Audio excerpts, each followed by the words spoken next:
quiero empezar dando un listado que me acaba de llegar, que es el aumento de precios en dólares en los últimos 8 meses en Argentina. En dólares, ¿sí? En los últimos 8 meses, desde fin de agosto hasta el 1 de mayo, el yogur subió 40%, el lomo 34%, el pan lacteado 50%, el pollo entero 55%, el asado 57%, el azúcar 74%, los fideos 43% en dólares. Recordemos que el dólar en los últimos 8 meses subió 20-25%. ¿Sí? Seguramente habrán leído o habrán compartido con el público las tapas de The Guardian, de New York Times, de The Economist, que hablan. Es importante decir que no hablan del pasado, hablan de un futuro de hambre. Están diciendo, de acá en adelante se viene la hambruna en el mundo. Esto contradice lo que se dijo en el gobierno hace unos días de que lo peor ya pasó. Lo peor está lejos de pasar. Incluso en una charla el otro día Macron con periodistas franceses dijo que en los próximos 2 años va a crecer el hambre en el mundo y que si la guerra parara hoy, por la situación en la que quedarían Rusia y China, todavía tardaríamos 2 años en normalizar el mercado de alimentos. Y ahora con la nueva escalada del COVID en China, que ellos apuestan nuevamente a COVID cero, nuevamente se cortaron los suministros. Y cuando vos sumás los 23 países que impusieron restricciones a las exportaciones, te encontrás con que el 50% del mercado de la oferta de trigo está fuera del mercado. O sea, el resto del mundo, 7.500 millones de personas, se tienen que arreglar con la mitad del trigo. Y el trigo no es el único producto que está faltando. Habrás notado recién que uno de los productos que di fue el azúcar, por ejemplo. Sí. Hay problemas con el azúcar, hay problemas con muchísimos. Hay problemas con los fertilizantes y eso pone en peligro toda la alimentación. Brasil no tiene fertilizantes para producir alimentos hoy. Es decir, lo que se viene, no lo que está ocurriendo, lo que se viene es muy grave. Yo ayer hablaba reclamando al gobierno sobre la suba de retenciones y me decían, bueno, Roberto, el trigo ya está todo vendido, ¿para qué le vamos a poner retenciones? Le digo, pero si esta crisis va a durar 2 o 3 años, ponen la retención igual. Y después, si ya se vendió el trigo, ¿dejaron el cupo argentino? Sí, perfectamente, dejamos 8 millones de toneladas. Y si dejaron 8 millones de toneladas del mercado interno, ¿por qué estamos pagando la harina al precio de Chicago? Claro. ¿Qué pasa con los molinos harineros? No estamos controlando, no estamos haciendo nada. Es decir, ellos compraron al cupo nacional y lo venden al precio de Chicago. Me parece que la situación es absolutamente desastrosa. Y tenés una oposición que claramente está jugando a cuanto peor mejor, ¿no? Va a decir, bueno, nosotros vamos a impedir cualquier tipo de aumento de impuestos, sabiendo que el impedir la suba de retenciones deja subir todo el tiempo. Digo, a ver, lo puedo explicar nuevamente, lo he explicado 1000 veces. Tomemos una base 100, ¿no? Pongamos que un grano costaba 100 y ahora cuesta 200. Si cuesta 100 y vos le haces una retención del 12, el precio sobre el que se basa la producción de alimentos es 100 menos 12, 88. Pero si ahora se fue a 200, es 200 menos 24, es 176. Es decir, es el doble. Recordemos que en la época de Cristina la retención del trigo era el doble, era 25%. En el caso de girasol, la retención con Cristina era 32% y ahora es 7%.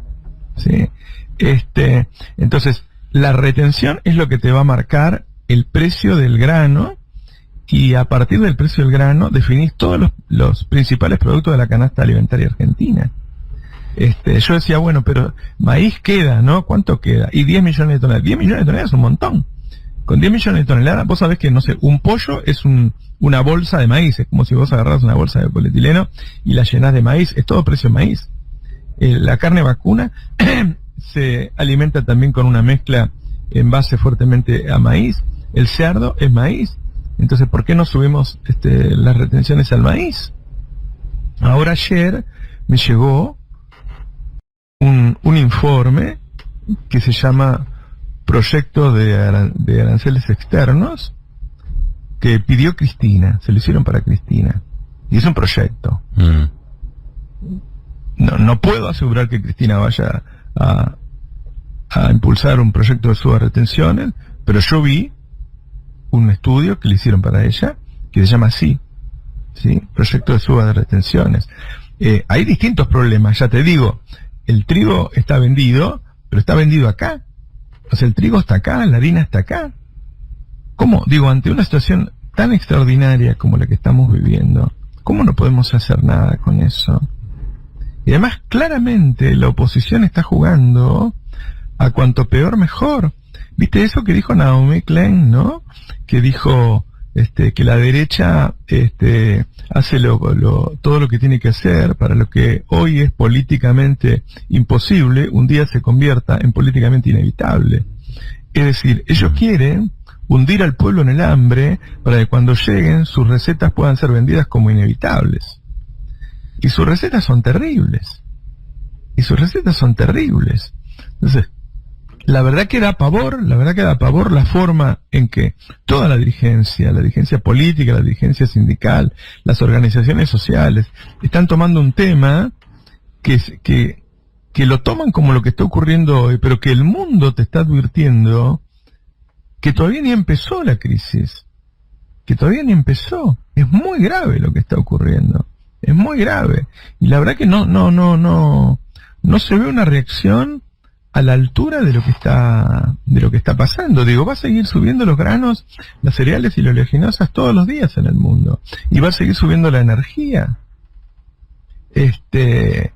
Ahora están preparando, parece que van a lanzar, viste que hay una ley de emergencia alimentaria que vence en diciembre de 2022. Sí.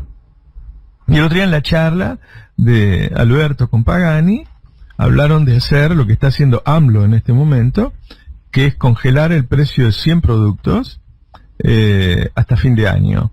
Pagani dijo que él podía hacerlo, que de parte de él él lo aceptaba, y que no había problema. Bueno, vamos a ver si lo lanzan, porque todo viene siempre medio lento acá, ¿no?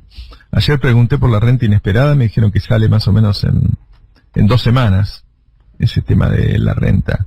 De todas maneras, a mí me parece que esto de los 100 productos es insuficiente. Y además hay visiones muy distintas, ¿no? Porque Guzmán está diciendo que en realidad hay que sacar los precios cuidados, porque toda la gente se fue a precios cuidados, y que entonces eso genera una brecha muy grande entre precios cuidados y el resto de los precios, y empezó a haber faltantes. Entonces la idea es achicar esa brecha y el 7 de junio subir el precio de los precios cuidados, a cambio de una supuesta baja del resto de los productos. Una supuesta baja que a mí me genera muchas dudas, ¿no? Porque si a nosotros nos cuesta cuidar el precio de los precios cuidados, imagínate cuánto te va a costar cuidar el precio de todo el resto. Así que la situación es preocupante. Vamos a ver si el cristianismo presenta ese proyecto. A mí me han dicho que han decidido dejar de hacer declaraciones de diferenciamiento con el gobierno, y en todo caso preocuparse por presentar proyectos. Este mes la inflación va a dar menos, y eso puede llamar a un equívoco, ¿no? Porque claro, cuando vos estás tan alto, tenés espacio para bajar. Aparentemente va a dar 4,8, 4,9%, es decir, abajo del 5%. Que igual es una barbaridad, que igual es una locura, pero todo el mundo te está avisando que lo peor no pasó, que lo peor está por delante, y que las cadenas de suministro se siguen rompiendo, y que países que tenían stock para producir se le está acabando, como es el caso que les mencionaba de Brasil. Así que me parece que es muy grave esto, ¿no? Que no estamos a la altura de las circunstancias, más allá de las idas y vueltas del viernes, que realmente fueron bastante enojosas, ¿no? Porque Domínguez dice, bueno, a mí me llamaron para para mejorar la relación con el campo, porque habíamos perdido todos esos votos y yo empecé a charlar con ellos y qué sé yo. Entonces yo no soy el ministro de la suba de las retenciones. Bueno, en ese caso tendrán que ver con el presidente, porque claramente hubo un cambio, la guerra cambió todo. Y otra cosa que ocurre es que claramente la población no lo sabe. Una encuesta de Facundo Nehamkis dice que el 70% de la población dice que la suba de precios de los alimentos no tiene nada que ver con lo que ocurre en el mundo. Bueno, tenemos un problema de comunicación muy grave, ¿no? Muy grave. Y no utilizamos las herramientas que tenemos a mano, como la cadena nacional. Digo, Cristina llegó a hacer 2 o 3 cadenas nacional por semana y se fue con un 55% de imagen Después la bajaron demonizándola una vez que no estuvo, como Lula, ¿se acuerdan que se fue con el 83% de imagen positiva? Y después lo demonizaron, lo bajaron al 30%. Pero ella se fue con eso. Y se fue con esa no solo haciendo 3 cadenas nacional por semana, se fue con eso perdiendo en el Congreso varias veces. Es otro mito que se ha creado, que no se puede ir al Congreso a perder. Cristina fue al Congreso a hacer una reforma judicial y perdió. Cristina fue al Congreso e intentó modificar una ley de medios y desguazar a Clarín y no lo desguazó nunca. Cristina fue al Congreso a imponer retenciones móviles y no lo logró. Y Cristina tuvo poder hasta el último minuto antes de irse. Nunca perdió el poder. Ahora, hay una decisión en el gobierno de decir, bueno, no vamos a dar batallas que podemos perder porque es un gobierno que hoy está frágil. Es cierto. Un gobierno unido sería mucho más fuerte. Ahora yo me pregunto qué está haciendo el gobierno para lograr la unidad, ¿no? Yo creo que el gobierno puede presentar este proyecto. El presidente en cadena nacional puede agarrar esas filminas que él maneja también, mostrar las tapas de los principales medios del mundo, mostrar quiénes son los productores que salieron del mercado, mostrar que esto está ocurriendo en todo el mundo, mostrar cómo fungen, cómo funcionan las retenciones, cómo inciden directamente en el precio de la comida que vos consumís todos los días, y a partir de ahí enviar un proyecto al Congreso y armar una gigantesca movilización y meterle toda la presión posible y hacer todo lo que tengamos para bajar el precio de los alimentos. Y si perdemos, primero tendremos la conciencia tranquila de que hicimos todo lo posible y después le habremos mostrado a la población quién está de un lado y quién está del otro. Pero yo prefiero 1000 veces eso a un presidente que da un reportaje y le dice a un periodista que no lo hago porque no va a salir. Me parece mucho más potente el acto de ir al Congreso. No me creo el dueño de la verdad. En el gobierno piensan distinto, pero yo creo que es así. Yo creo que hay que intentarlo y después vos podés decir, bueno, mira, yo te impongo cupo de exportación o directamente te prohíbo la exportación hasta que te sientes conmigo a negociar retenciones. Y te dicen, no, bueno, lo que pasa es que no tenemos reservas. Bueno, a mí me gustaría empezar a revisar las reservas. Porque si vos tomás 2021, el 2021 tiene un PBI un 1% más bajo que 2019, pero tiene importaciones 16% más altas. Entonces, ¿qué pasó? Cambiamos la matriz de producción en 2 años.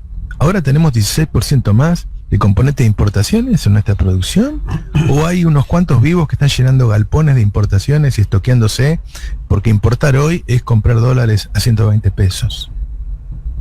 Entonces nos faltan dólares, pero ¿cómo estamos controlando la administración de las reservas? Entonces, me parece que hay mucho que mejorar ante una situación que puede volverse desesperante. Todo lo malo que estamos hoy es poco frente a lo que hay para adelante. Y me parece que no estamos tomando conciencia, ¿no? Así que, como verán, la semana que me tomé de vacaciones me dejó la cabeza bastante llena de preocupación. ¿Lo oxigenaste? ¿Te puedo agregar una, Roberto? Sí.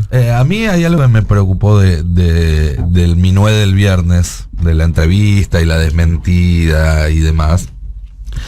Que es lo siguiente, uno escuchó hace un mes más o menos en aquella nota con Silvestre a Guzmán decir que él personalmente estaba a favor de las retenciones, pero que bueno, era una decisión política del presidente y que él como ministro la tenía que acatar. De hecho, Guzmán siguió argumentando a favor de las retenciones en distintas reuniones de gabinete en las últimas semanas y eso le generó discusiones en las propias reuniones con Domínguez y demás. Ahora, el viernes el presidente dijo que objetivamente él consideraba que la herramienta eran las retenciones. Entonces, si Guzmán está a favor de las retenciones y el presidente cree que la herramienta son las retenciones, ¿quién es el que dice retenciones no? Yo no creo que sea Domínguez, digamos. Domínguez es el que da la noticia en todo caso. ¿Dónde se toma esa decisión de que las retenciones son una línea roja que no se cruza? Este fin de semana hablé con todos, la verdad. Guzmán me dijo, si el cristianismo llega a presentar un proyecto de suba de retenciones, yo le voy a pedir permiso al presidente para apoyarlo.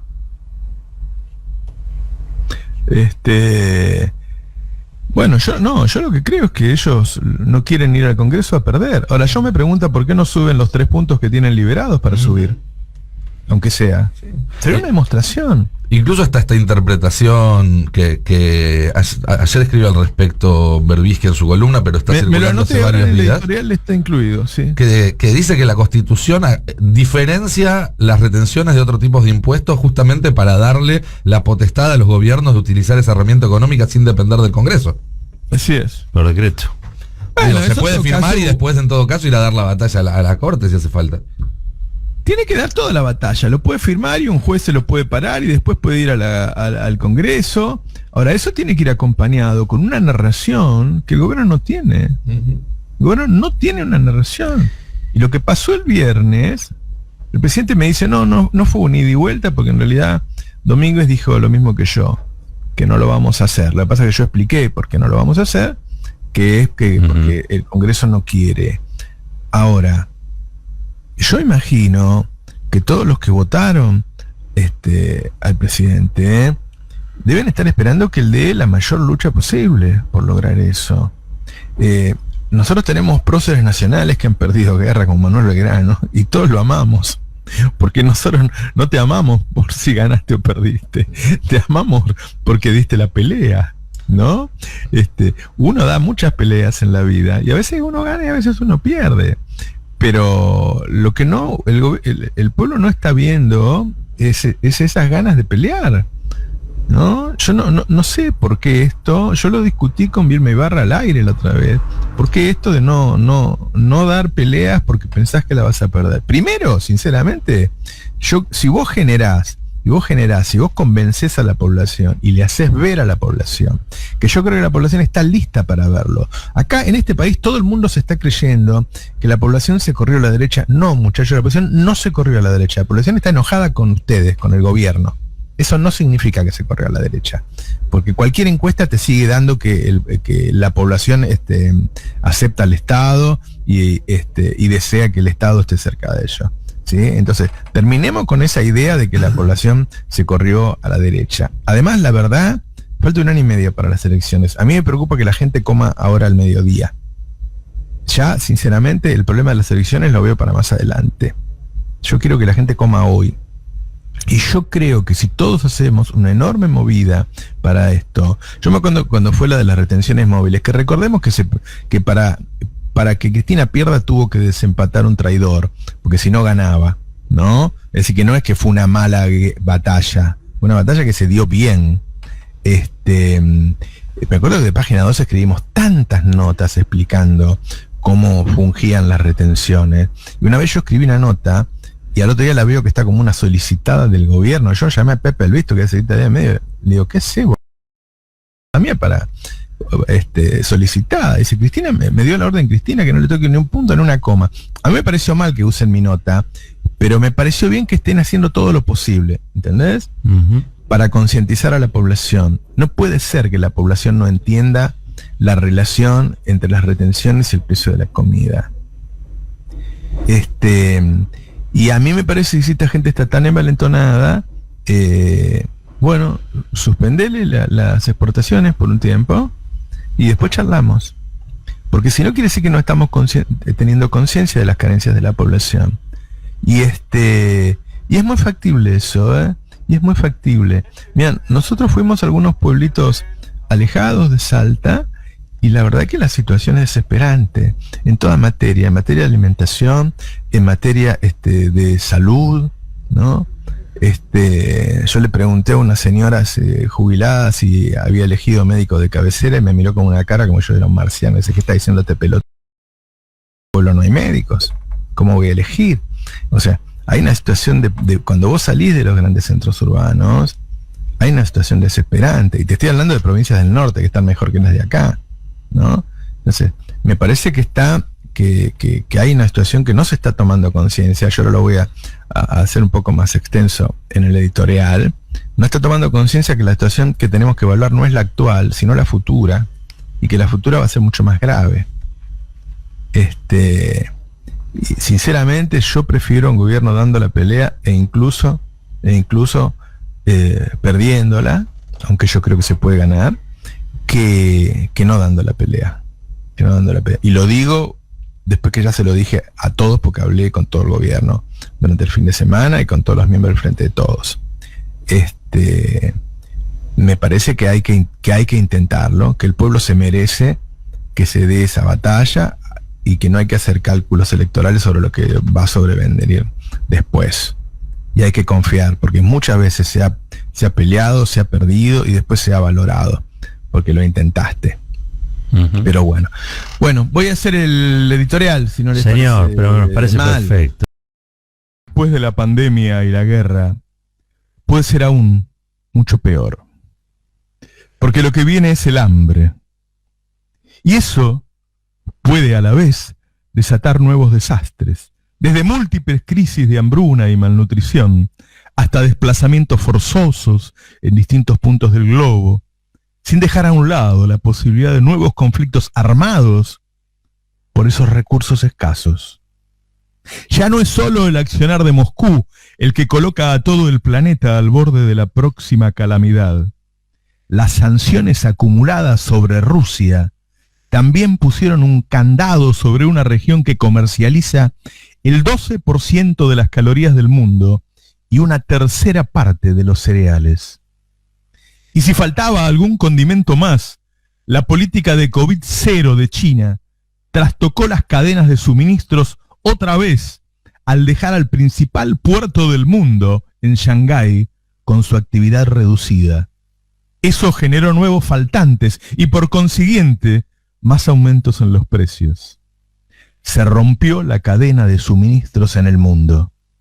Ucrania es el principal abastecedor de granos de maíz a China, y entre ambos concentran el 60% del mercado de aceite de girasol. Rusia, por su parte, elabora cerca del 20% de los fertilizantes de nitrógeno, fósforo y potasio. Países como Brasil, uno de los principales productores de alimentos del mundo, dependen en gran medida de estos químicos para poder trabajar sus tierras por la calidad de las mismas, lo que va a condicionar su capacidad de producción de cara al futuro. Las tapas de The Guardian, de New York Times, de Economist hablan de hambre. La catástrofe alimentaria que se aproxima habla de futuro, lo peor no llegó, que se aproxima, dice The Economist. Todos los medios del mundo están hablando de que se viene una hambruna mundial por el alza del precio de los alimentos. The Economist publicó que 23 países productores de alimentos impusieron restricciones a las exportaciones, y que no le parezca poco 23, porque no son muchos más los que producen alimentos.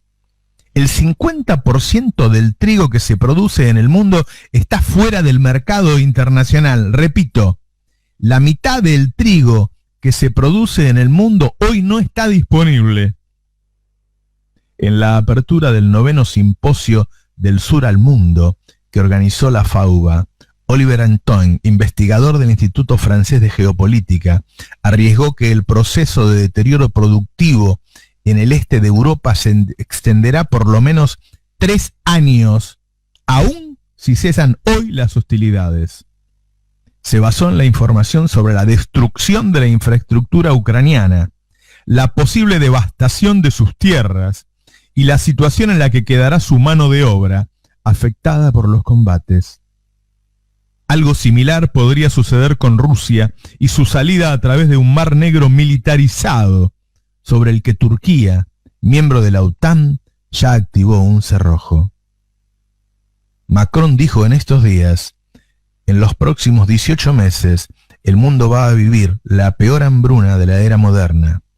No habló del presente, habló del futuro. Lo peor está por venir. En el Reino Unido, uno de los países más ricos del mundo, 1 de cada 4 de sus habitantes reconoció en una reciente encuesta de Ipsos que se saltea una de sus comidas diarias desde que resulta más caro comer por la pandemia y por la guerra. Varios países están prohibiendo exportar determinados alimentos para evitar la escasez en su pueblo. Así tracciona el alza de los alimentos, de acuerdo con las cifras de FAO. Para el organismo, en total se registran 193 millones de personas que están en grave riesgo de hambre, casi el doble que en 2018. El último en sumarse a la lista proteccionista fue la India, que la semana pasada prohibió la venta de trigo al exterior. En el mismo continente asiático, Indonesia tomó la misma decisión con respecto al aceite de palma. Irán impuso la prohibición hasta 2023 a las patatas, berenjenas, tomates y cebolla. Turquía, por su parte, hizo lo propio con la carne de res, cordero, carne de cabra y cupos para todo tipo de aceite. Kuwait también se sumó a este tipo de proteccionismo, prohibiendo exportar pollo, cereales y aceite. También Kazajistán tomó medidas, pero estas solo hasta el 15 de junio, prohibiendo vender harina y trigo. En África, Túnez toma esta decisión con respecto a las frutas, mientras que Egipto sobre el maíz y el aceite. Argelia impuso restricciones sobre el azúcar, la pasta, trigo y aceite vegetal. En Europa, Serbia cerró la venta de trigo, maíz, harina y aceite, mientras que Kosovo añadió al listado de cupos para exportar a la sal, lentejas, pasta, legumbres, cebada y centeno. Cuando lo hablas acá, te tildan de comunista. Todos estos países están restringiendo o directamente prohibiendo las exportaciones de los alimentos para asegurar la alimentación a su población. Nosotros tenemos alimentos. Deberíamos estar ganando todos. Los productores ganando mucho dinero, el Estado recaudando mucho y los argentinos a salvo de la hambruna. El gobierno sondeó a la oposición en estos días para una suba de retenciones y tuvo un no rotundo, con amenazas de cortes de rutas indefinidos. La derecha ha hecho una bandera de no subir los impuestos a los ricos. Solo a los ricos, claro, solo a los ricos, porque Larreta le impuso un impuesto del 1% a todas las transacciones con tarjeta de crédito en la ciudad, que impactó directamente sobre la clase media. Y no se quejaron ni Macri, ni Vidal, ni Bullrich, ni Carrió, confirmando que no son un partido que representa a la clase media, son representantes de los ricos. La clase media que los vota lo hace por antiperonista. Por eso los medios se dedican full time a profundizar ese sentimiento. La derecha trabaja con la doctrina del shock que describió Naomi Klein, hacer que lo que hoy es políticamente imposible se vuelva políticamente inevitable. Es decir, hundir de tal manera a la sociedad que luego acepte medidas que jamás aceptaría en condiciones normales. La oposición apuesta al hambre generalizado, a aprovechar la pandemia y la guerra para infligirle un sufrimiento tan grande al pueblo, que luego acepte sus recetas como inevitables. Un paper que circula entre los candidatos de Juntos por el Cambio describe los puntos en común entre los distintos economistas. Propone una emergencia previsional con congelamiento de jubilaciones por 2 años y luego una nueva fórmula de actualización anual que iría bajando las jubilaciones gradualmente. Propone una emergencia laboral con restricciones sindicales, baja de cargas patronales que deteriorarían los fondos de obras sociales y jubilaciones. Propone apertura comercial irrestricta, eliminación inmediata de todo subsidio al gas, electricidad, agua y transporte, eliminación del plan de medicamentos gratis, eliminación de controles cambiarios, eliminación de retenciones al trigo, girasol, maíz y cebada. Así, el gobierno comenzaría con una fuerte suba de precios y una baja de ingresos. Juntos por el Cambio está condenando a los argentinos a la privación y al hambre. Ahora, el gobierno el gobierno, porque eso sos cuando entras a la Casa Rosada, tiene la obligación de hacer lo posible y lo imposible por paliar el problema. El presidente no puede salir en lo de Teneman a decir que piensa que debería subir las retenciones, pero no puede porque no tiene el apoyo de la oposición. No puede decir que va a perder una pelea sin darla. Es la antítesis del poder, es lo contrario de lo que se espera de él. No quieren bajarlas. Si el Ejecutivo no puede subir retenciones, sí puede en cambio establecer cupos de exportaciones a una multitud de productos del agro, cupos lo suficientemente estrictos como para que el agro le ruegue que le cambie esos cupos por retenciones más altas. Mandá el proyecto al Congreso y meté 2 millones de personas en la puerta. Ayer me decían de Agricultura que el trigo ya está vendido, ya está declarado. Pero dejamos un cupo acá en Argentina, Roberto. Y si dejaron un cupo local, ¿por qué pagamos la harina a precio de Chicago? ¿Qué pasa con los molinos del país? ¿Quién los controla? ¿Qué está haciendo la Secretaría de Comercio? Dejemos que siembre, están sembrando el trigo ahora, y después subámosle las retenciones al trigo, porque esto va a durar 3 años. Quedan 10 millones de toneladas de maíz. Con el maíz se alimentan el ganado vacuno, el cerdo, el pollo. ¿Por qué no imponemos retenciones ahí? El gobierno dice que no va a dar una pelea perdida. Peleaste el FENAL, y si perdés, que todos vean que no pueden comprar comida por culpa de la oposición. Es la oportunidad para que se vea quién es quién. Porque no puede ser que la oposición, que defiende a un puñado de ricos a costa del hambre del pueblo, gane las elecciones en 2023. Si ganan, será por culpa del gobierno, no de la pandemia o de la guerra, porque podés usarlas a tu favor, porque podés demostrar que son ellos los que quieren evitarlo. Y te digo más, la ley en realidad permite subir las retenciones al Ejecutivo. Lo publicó ayer Horacio Berbisky. La Constitución diferencia en su artículo 4 los derechos de importación y exportación que recauda el gobierno de las demás contribuciones que equitativa y proporcionalmente a la población imponga el Congreso. Es decir, se le permite para estabilizar los precios al Poder Ejecutivo mover los aranceles a la exportación. Miren, las aranceles de exportación con Cristina en el maíz eran el 20, hoy son el 12, en el trigo eran el 23, hoy son el 12, en el girasol era el 32, hoy son el 5. Para que se entienda bien, el trigo en 2015 costaba $200, con la retención del 23 daba 154, hoy cuesta 4.40, con la retención del 12 da 3.87, hoy vale 160% más en dólares, pero en ese momento el dólar costaba 9 pesos y hoy cuesta 120.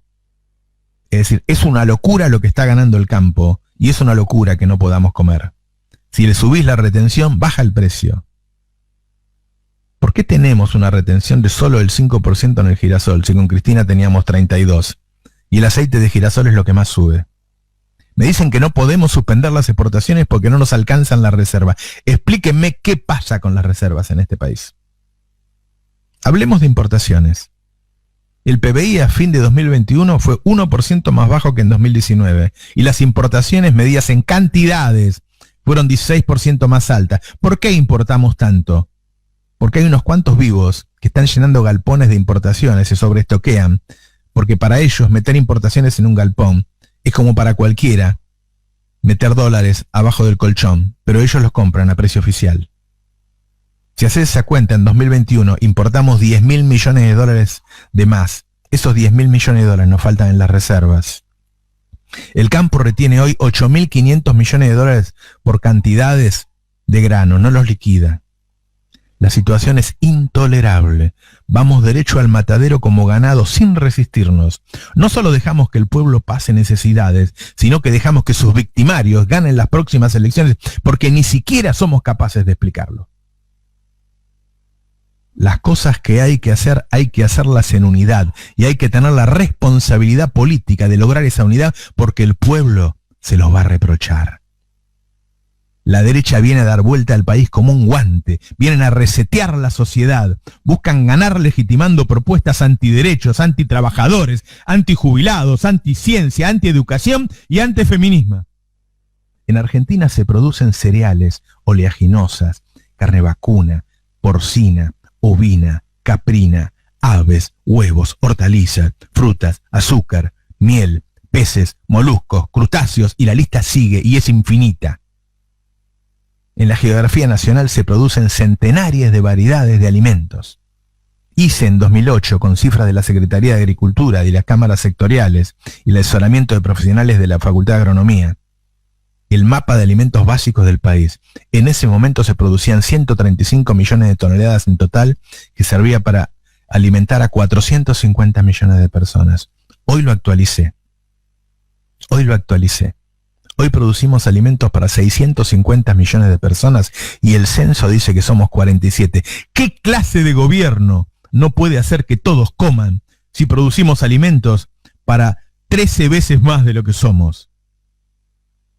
El peronismo volvió para devolverle la felicidad al pueblo. Le pasaron cosas, una pandemia, una guerra, pero está claro que no está haciendo todo lo posible. El pueblo no se corrió a la derecha. Es la mezquindad y la cobardía de la dirigencia peronista la que aleja al votante hacia otras tierras de las que quizá ya no van a volver. No veo a la CGT marchando por el hambre del pueblo. No veo a las organizaciones sociales importantes marchando por el hambre del pueblo. Están hablando de elecciones, de paso. No están peleando por la comida del pueblo. Estamos a tiempo. Busquemos en el fondo de nuestros corazones las convicciones y el coraje que parece que en algún momento dejamos a un lado y luchemos por la felicidad del pueblo. No nos demos por vencidos ni aún vencidos. La batalla aún no está perdida. Por Perón, por Evita, por Néstor y por Cristina. Salgamos a pelear con la derecha con todas nuestras fuerzas. Tengamos la dignidad de asegurarnos de que a ningún argentino le falten alimentos. Vale la pena la lucha.